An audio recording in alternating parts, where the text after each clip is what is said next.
भारत से हज यात्रा को लेकर इस बार एक बेहद खास और ऐतिहासिक तस्वीर सामने आई। बदलते समय के साथ अब मुस्लिम महिलाओं में भी आत्मविश्वास और स्वतंत्रता का नया दौर दिखाई दे रहा है। यही वजह है कि पहली बार बड़ी संख्या में महिलाएं बिना महरम यानी बिना किसी पुरुष साथी के हज यात्रा के लिए सऊदी अरब रवाना हुई। दिल्ली से 44 मुस्लिम महिला श्रद्धालुओं का एक जत्था मदीना के लिए रवाना हुआ। ये सिर्फ एक यात्रा नहीं बल्कि सोच और सामाजिक बदलाव का प्रतीक भी माना जा रहा है। ये महिलाएं अपने दम पर अपनी आस्था और भरोसे के साथ इस पवित्र यात्रा पर निकली हैं। आने वाले दिनों में भारत के कुल 21,000 से ज्यादा हज यात्री सऊदी अरब जाएंगे, जिनमें बड़ी संख्या में महिलाएं भी शामिल हैं। अब सवाल है कि आखिर महरम क्या होता है, इसे लेकर इतनी चर्चा क्यों हो रही है। इस्लाम में महरम उस व्यक्ति को कहा जाता है जिससे किसी महिला का निकाह हमेशा के लिए हराम यानी वर्जित होता है, यानी वो व्यक्ति जो उसके बहुत करीबी रिश्ते में होता है और उसके साथ विवाह संभव नहीं होता। महरम आमतौर पर महिला का संरक्षक या गार्जियन माना जाता है। महरम दो तरह के होते हैं, स्थायी और अस्थायी। स्थायी महरम वो होते हैं जो खून के रिश्ते या दूध के रिश्ते से जुड़े होते हैं, जैसे पिता, भाई, बेटा, दादा, पोता, चाचा, मामा, भतीजा और भांजा। दूध के रिश्ते में वो लोग आते हैं जिनसे बचपन में ही एक महिला का दूध पिया गया हो। इस रिश्ते को भी इस्लाम में उतनी ही अहमियत दी जाती है। तो वहीं शादी के रिश्ते से बने महरम में ससुर, दामाद, सौतेला बेटा या सौतेला पिता शामिल होते हैं।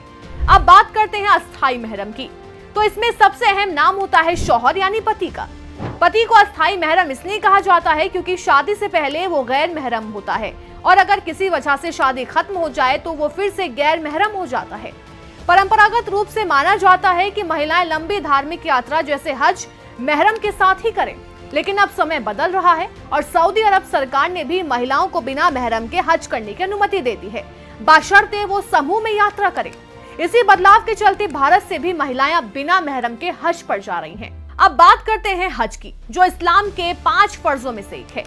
इस्लाम में हर मुसलमान के लिए जो शारीरिक और आर्थिक रूप से सक्षम हो, जीवन में कम से कम एक बार हज करना जरूरी माना गया।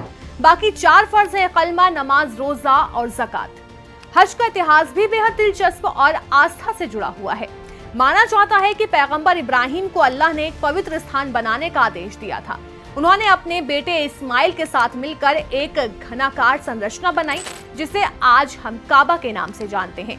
समय के साथ वहां अलग अलग तरह की पूजा होने लगी, लेकिन बाद में इस्लाम के आखिरी पैगंबर हजरत मोहम्मद ने काबा को फिर से स्थापित किया। आज हर साल दुनिया भर से लाखों मुस्लिम सऊदी अरब के मक्का पहुंचते हैं और 5 दिनों तक चलने वाली इस पवित्र यात्रा को पूरा करते हैं, जो ईद उल अजहा यानी बकरीद के साथ समाप्त होती है। हज की प्रक्रिया भी कई फेज में पूरी होती है। सबसे पहले यात्री जिद्दा पहुंचते हैं और फिर मक्का की ओर जाते हैं। मक्का के बाहर एक निर्धारित सीमा होती है जिसे मिकात कहा जाता है। यहीं से हज की आधिकारिक शुरुआत होती है। इसके बाद पुरुष यात्री एहराम पहनते हैं। ये सफेद बिना सिला हुआ कपड़ा होता है जो समानता और सादगी का प्रतीक है। महिलाएं अपने सामान्य शालीन कपड़ों में ही रहती हैं, लेकिन सिर ढकना जरूरी होता है। मक्का पहुंचकर सबसे पहले उम्राह किया जाता है, जो एक छोटी तीर्थ प्रक्रिया है। इसके बाद हज के मुख्य दिन शुरू होते हैं। 8 जिलहिज को यात्री मीना जाते हैं, फिर 9 तारीख को अराफात के मैदान में इकट्ठा होकर अल्लाह से दुआ करते हैं। यही हज का सबसे अहम दिन माना जाता है।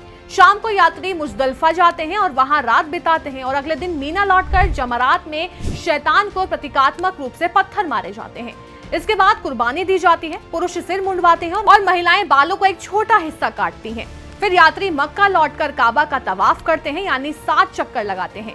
यही दिन ईद उल अजहा का भी होता है, जिसे पूरी दुनिया में बड़े उत्साह के साथ मनाया जाता है। अंत में हज यात्री 2 दिन और मीना में रहते हैं और आखिरी बार काबा का तवाफ करके अपनी यात्रा पूरी करते हैं। तो कुल मिलाकर इस बार का हज सिर्फ एक धार्मिक यात्रा नहीं बल्कि सामाजिक बदलाव की भी कहानी कह रहा है, जहां महिलाएं अब अपने फैसले खुद ले रही हैं और आस्था के इस सफर में नए इतिहास रच रही हैं।